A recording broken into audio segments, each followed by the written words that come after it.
Hello and welcome to this week's edition of Mindful Monday. If it's your first time joining us, feel free to type in the comments where you're coming from. You can also type there or direct message me if you have any comments, or if there's a topic you'd like to hear covered in the future, you can do the same, either put it in comments or direct message me. As well as if this is your first time watching, you can also type the word mindful in comments, whether you're watching live or a recorded version on any platform. After this recording, then I'll go back and I'll put a link in that you can then follow if you'd like to receive a free hypnotic audio I did on releasing limiting beliefs. So today we're here to talk about how to neutralize a negative thought or emotion. So we've been talking in the past few weeks a lot about intrusive thoughts, negative emotions, things that kind of get stuck in the mind, different techniques to kind of move those away. But some of those techniques take a little bit of time, or if you're not used to it, you might have to go back, watch the video, or you might actually want to reach out and have the process done for you by a hypnotherapist, hypnotist. So what I thought I would bring you today, and we are so blessed because my friend and fellow hypnotist Jan Rysdon is sharing, we have permission to use this, her technique, which she calls See It, Say It, Zap It. And it is a fun technique that you can do basically anywhere, and it's not all that involved, but it is very effective. So I love it because it's quick and it's simple, and she was so generous in sharing this. So in the comments, I also put her website. So if you love this, feel free to check her website out. It's www.janrysdon.com, and she's available for sessions as well here in the Tampa area. I believe she's in Palm Harbor. And so the see it, say it, zap it technique, it's basically mental imagery and an eye movement technique, but it's going to be a simple eye movement. Unlike that whole moving the eyes all around, this one you can do on your own. So it's great to do really fast and simple if you're somewhere that you've got something bothering you and you want to get back to living your best life, basically. This is one of my favorite techniques. I think I saw her do this. Gosh, I was a baby hypnotist. It was probably about 7 years ago. It was one of the first conferences I went to, and I was like, oh, I love this technique. So basically the first thing, and you're welcome if you're not driving or doing anything that requires your focused attention to kind of do this with us. If not, and you are kind of doing something that needs your focus, then please keep your eyes open. You can always come back and watch this video, and you'll also, if you're mindful, you'll also get the PDFs. So you'll get a copy of this that Jan has blessed us with.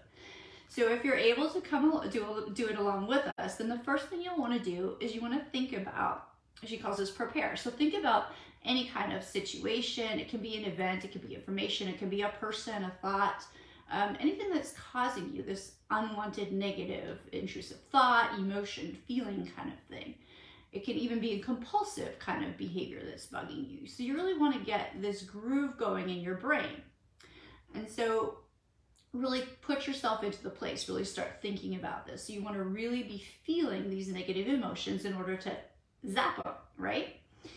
So you might also want to kind of score this. We call this SUD, subjective units of distress, on a scale of 0, 0 being nothing's wrong, to 10 is like, oh my goodness, this is like intense, right? So then the next thing you'll want to do is relax. And so you want to relax your hands, relax your breathing. You can close your eyes. Maybe take a nice big breath in and let it out. And now using your imagination, you can picture in your own mind or imagine in any way you want a whiteboard or any other kind of blackboard, if you're old school, anything that you can kind of draw upon. And then you want to put the information onto it. So this is the see it part. So you're going to create this mental image of, if it's a person, a situation, an event, some information, a thought. So as you're feeling this negative emotion, you're going to put all of this on that whiteboard or blackboard, whatever it is. And as you're doing that, really focusing on what you're feeling, focusing on the image, and now say it. So you're going to continue to feel this negative emotion or whatever it is. You're going to keep the mental image on the board, and you're going to say in your mind the name of the person, if it's a person, or the word or words, whatever's describing the situation, the event, the information, as you mentally write it on your whiteboard or chalkboard, whatever it is. And you can say it and write it. It could be a word, words, a story, whatever works for you.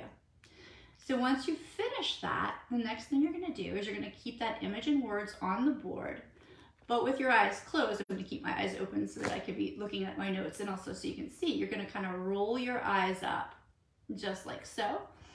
And then as you roll your eyes up, you're going to zap. So it's like erasing. Imagine erasing that old negative stuff off the whiteboard. And so that they're just going to disappear. So your eyes roll up, but they're closed. So your eyes will be closed. So you're kind of looking up towards your eyebrows with your eyes closed as you mentally erase that from the whiteboard, the chalkboard, whatever it is. So that's the zapping. And so this is going to help to neutralize whatever it was that you were feeling that was tied to that old kind of groove, whether it was a person, an event, an information, a situation, a habit, etc., which allows you to, number one, deal with things more calmly. And number two, remember that what we tend to do in our own minds is we kind of repeat things that are bothering us. And until we replace it with something positive, that's just the natural state of the mind to do that. And also, neuroscience shows that our gaze, where our eyes are focused while we're thinking or feeling this, kind of associates that into a groove as well. So the whole moving the eyes is going to change that for you. And so you can be creative too with this. I mean, it doesn't have to be a whiteboard or an old school chalkboard. Jan suggests some other things, like you can skywrite with clouds and then blow it away. Or you could write, mentally, of course, in your mind with shaving cream on a bathroom mirror, etc., and just smudge it away. Or you could type it into a mental computer and delete it away. Anything, that works that for you is going to be perfect for this. One tip here is you wouldn't probably want to keep your eyes rolled up in your head there for more than about 10 seconds because it could cause a little bit of a headache kind of feeling, and it's going to work right away.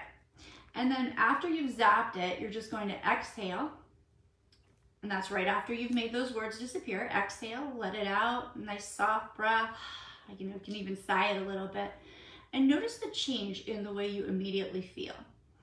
And you might want to check your score again, that 0 to 10 analog scale, the SUDs, kind of notice that. And you might need to kind of repeat this a couple times, just like any of the techniques that we do, whether it be tapping or the whole eye movement protocol kind of thing.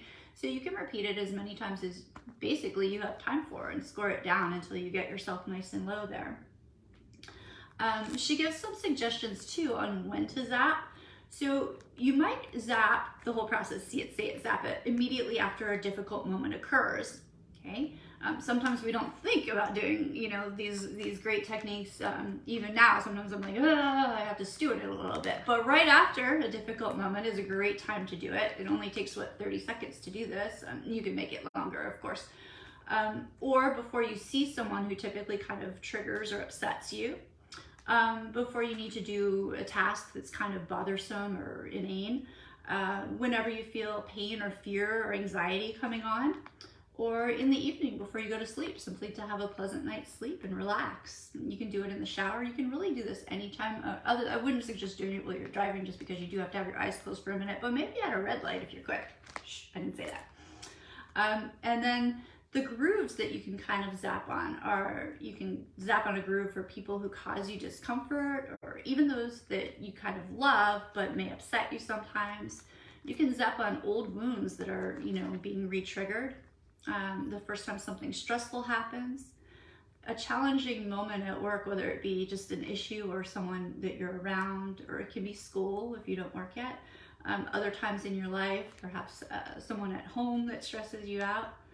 And concepts even, such as not having enough time, or not having enough abundance or finances, or having to rush, or having to be strong, or needing to be strong and control, and those kind of things. Or it could be fear, illness, pain. So there's really no limit. And this is just an all-out wonderful technique that takes very little time and is very, very effective. So again, I want to thank Jan so much for sharing this. Her website is www.janrysdon.com. That's also written in the chat. She's available for sessions, and check out her website. She's amazing. Hope you enjoyed Mindful Monday, and we will see you soon.